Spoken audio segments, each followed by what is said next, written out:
오늘은 대림 제4주간 월요일입니다. 루카가 전한 거룩한 복음입니다. 엘리사벳은 해산달이 차서 아들을 낳았다.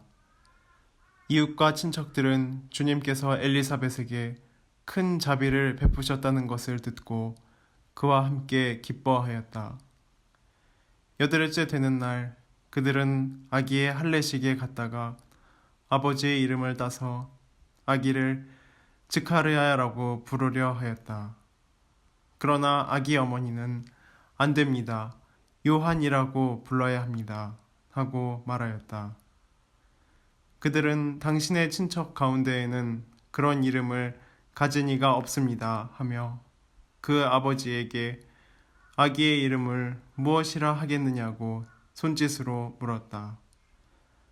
즈카르야는 글 쓰는 판을 달라고 하여 그의 이름은 요한이라고 썼다. 그러자 모두 놀라워하였다. 그때 즈카르야는 즉시 입이 열리고 혀가 풀려 말을 하기 시작하면서 하느님을 찬미하였다. 그리하여 이웃이 모두 두려움에 휩싸였다. 그리고 이 모든 일이 유다의 온 산악지방에서 화제가 되었다. 소문을 들은 이들은 모두 그것을 마음에 새기며 이 아기가 대체 무엇이 될 것인가 하고 말하였다. 정녕 주님의 손길이 그를 보살피고 계셨던 것이다. 주님의 말씀입니다. 그리스도님 찬미합니다. 찬미 예수님, 사막 교부 이야기 중에 이런 이야기가 한 토막 있습니다. 나라에서 파면을 받은 어떤 행정관이 길을 가다가 벌거벗은 시체를 만났습니다. 그래서 아마포로 만든 자기 외투를 벗어서 덮어주었습니다. 그런 일이 있은 며칠 뒤에 이 사람이 말에서 떨어져서 발을 다치고 말았습니다. 그래서 그는 갖가지 방법으로 치료를 했는데 닷새가 지나도 낫지 않고 오히려 발이 시커멓게 되어갔습니다. 다음날 의사가 오더니 한숨을 푹 쉬며 말했습니다. 어쩔 수 없겠네요. 이 행정관이 왜 그러십니까? 하고 물었더니 발이 썩고 있습니다. 이것을 잘라내야 합니다. 하고 이야기를 하는 것이었습니다. 그래서 이 의사가 돌아간 뒤에 밤에 이제 행정관이 낙심해서 눈물을 흘리고 있는데 어떤 사람이 문을 그대로 뚫고 들어왔습니다. 그러니까 문을 열지도 않고 그냥 통과해서 들어온 것입니다. 그래서 이 사람이 이제 그 뚫고 들어온 사람이 놀라고 있는 이 행정관에게 왜 울고 계십니까? 하고 물어봤습니다. 그래서 이 행정관은 놀랐지만 자포자기한 상태였기 때문에 솔직하게 대답을 했습니다. 발이 썩어가고 있습니다. 그래서 너무 슬퍼서 울고 있었습니다. 이제 내일이면은 제가 다리를 잘라서 불구가 되니까요.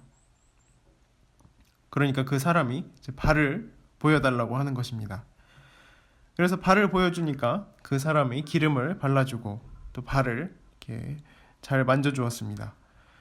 그리고 걸어보라고 하였습니다.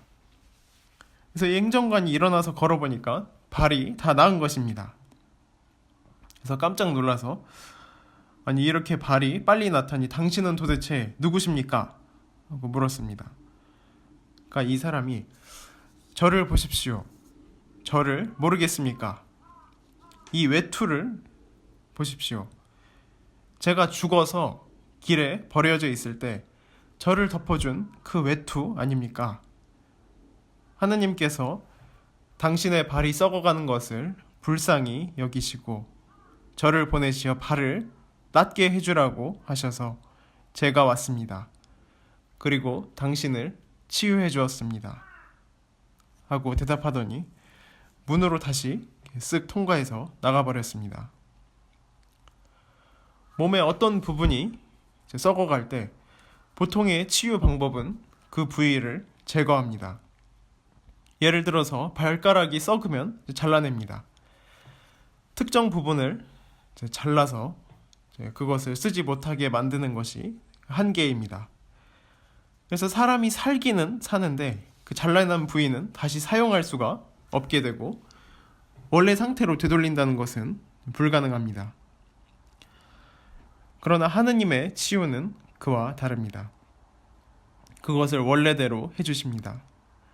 썩은 발을 원래 썩지 않은 발로 만들어주시는 분입니다. 바로 그 행정관이 죽은 이를 불쌍하게 여겼기 때문에 이런 일이 일어난 것입니다. 죽은 자를 측은히 여기는 마음. 그는 죽은 자에게 자기 외투를 입혀주었습니다. 우리는 많은 경우에 자신에게 이익이 돌아올 곳에만 마음을 씁니다. 나에게 무엇인가 돌아올 만한 것이 있는 곳에 마음을 쓰고 또 그런 곳을 위해서 일을 합니다. 그리고 무엇인가 돌아올 것 같은 것에 정성을 많이 쏟지만 또 그렇지 않은 곳에는 정성을 별로 쏟지 않습니다. 그래서 돌아올 이익이 없으니 해봤자 별로 효과가 없다고 생각해서 잘 안 챙기게 됩니다. 사실 그러한 이유로 받는 것도 적어지게 됩니다. 사실 많은 사람들이 이 세상에 온갖 현세적인 이익에 정성을 쏟기 때문에 이 현세적 한계, 불구를 만드는 재주 안에 갇히게 됩니다. 그러니까 다시 말하면 다리를 자르는 재주만 바라보고 살게 되는 것입니다. 원래대로 보상시켜주는 이 재주는 현세적인 이익이 아닌 하느님 나라를 지향하며 정성을 쏟아야 얻어집니다. 이는 우리 신앙인들의 삶 전체를 이끌어가는 목표이기도 합니다. 오늘 복음의 엘리사벳이라는 여자는 구약에는 이렇게 표현이 되는 여인입니다. 돌 계집이라는 이런 그 단어로 표현이 되는데 아기를 못 낳는 여자라는 것입니다. 근데 주님께서 여기에다가 생명의 물을 불어넣어서 살아있게 만들어 주십니다. 이 돌 계집을 돌 계집이 아니게 만들어 주십니다. 나이가 지나버렸지만 되돌려 놓습니다. 그래서 주님은 원래 처녀 시절의 그 모습대로 되돌려 놓습니다. 주님이 하시는 방법은 원래의 형태대로 완전히 바꿔주시는 것입니다. 그래서 생명의 물이 흐르게 만들어 주십니다. 이것이 주님이 하시는 일입니다. 어떻게 해서 이루어지는가? 죽은 것에 투자하는 마음, 하느님께, 성령께 투자하는 그 마음이 우리에게 필요한 것입니다. 주님은 우리를 모든 사람 앞에서 또 부끄럽지 않게 또 우리의 얼굴을 세워주시고 우리의 생을 보호해 주시는 분입니다. 그래서 우리는 그분께 끊임없이 우리의 모든 것을 투자해야 합니다. 우리의 몸과 마음, 정신 그분께 바쳐야 하는 것입니다. 그래서 주님께서 우리에게 생명을 불어넣어 주시면 우리 역시 그 생명을 받아서 아주 은총이 가득하게 풍성하게 살게 됩니다. 우리를 돌봐주시는 주님께 오늘 하루도 맡기면서 그분과 함께 하시는 하루 되시기를 바랍니다. 아멘.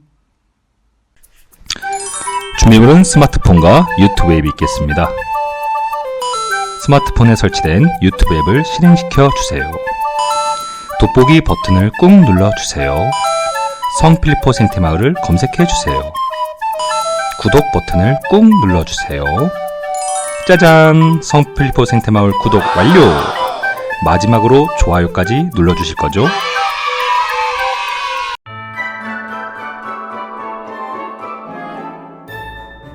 네, 이제 우리들이 콩을 삶아갖고 이렇게 청국장을 황토방에 띄웁니다. 황토방, 이렇게 우리 황토방에서 이 집은 지난번에도 말씀드렸지만은 유기농으로 우렁공법으로 하는 6만지기를 우리가 집을 사갖고 와서 이 띄울 때 이 청국장 안에 이렇게 합니다.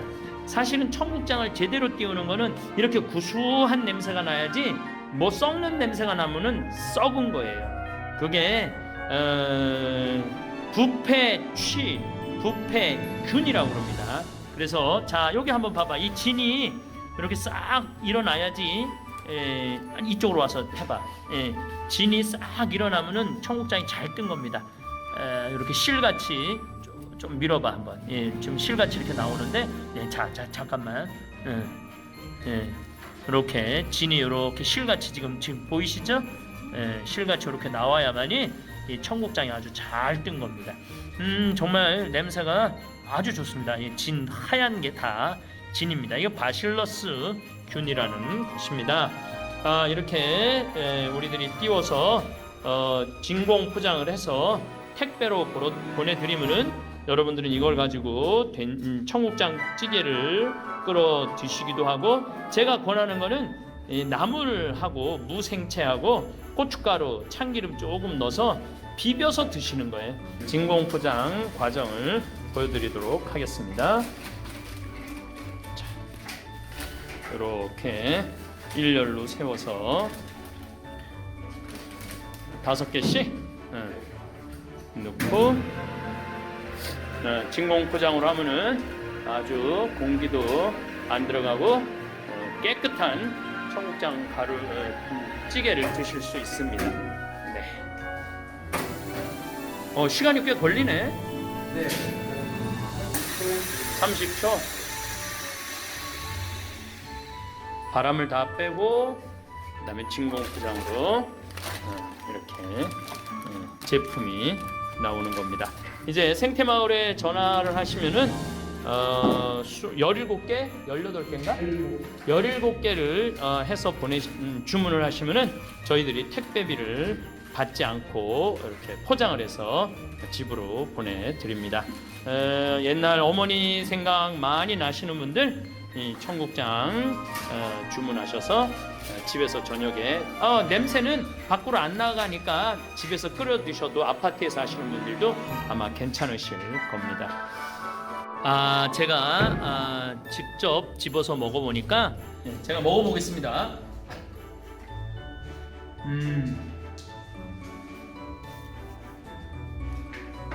우리 거는 이렇게 많은 좋은 유익한 균이 들어가 있는 겁니다.